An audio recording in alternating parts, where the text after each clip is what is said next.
Antonio Barroso was shocked when he learnt the truth. His parents had bought him when he was just a baby and adopted him illegally. The 41-year-old Spaniard was stolen from the biological parents he'd never got the chance to know.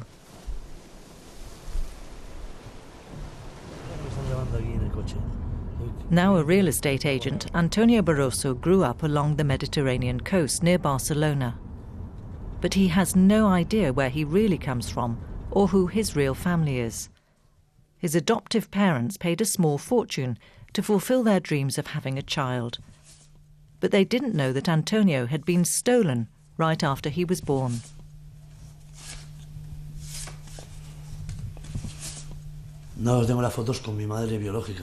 For me, these are the first photos of my kidnapping. As a newborn, I was stolen by my midwife. I was sold like a doll. It's unbelievable. Grief, that's what I feel.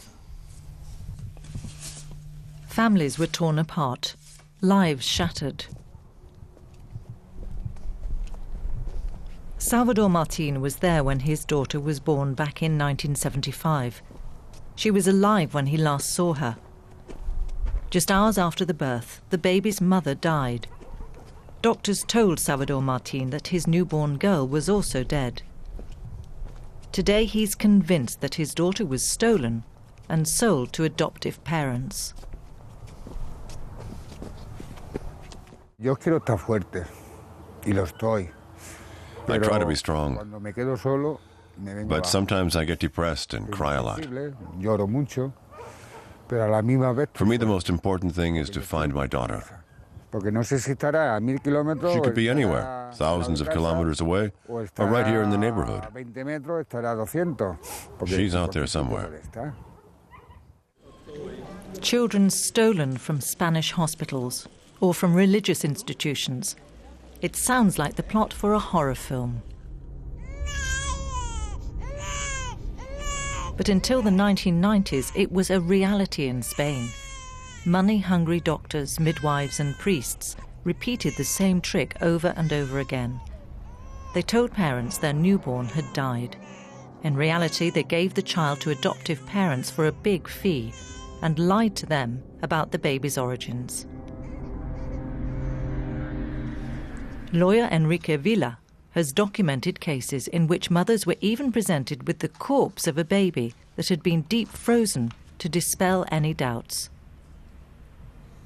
Villa has launched a class action lawsuit on behalf of 260 victims. I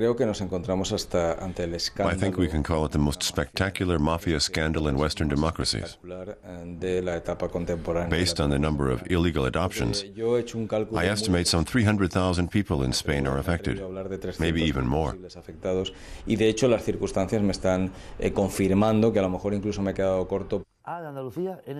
Antonio Barroso pressed charges himself 2 years ago, but the Spanish authorities refused to take action.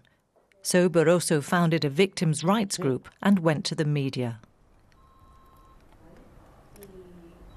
Within days, he received more than 3,000 messages, and Spaniards started demanding answers. Only now are things coming to light, with the help of the media. People are starting to think about it.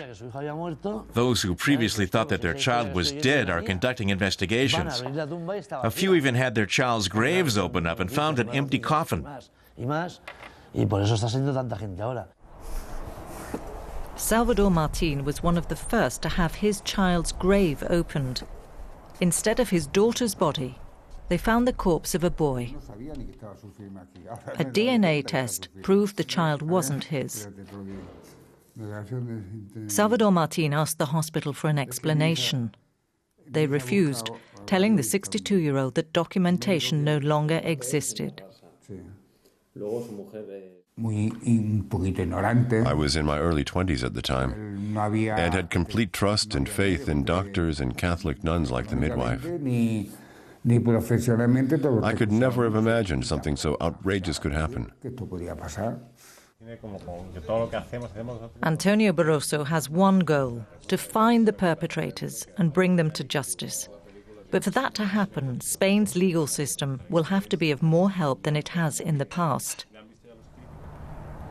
Salvador Martín has a different ambition: to find his daughter. Even if she now belongs to another family, he hopes that someday he'll get to be her father again.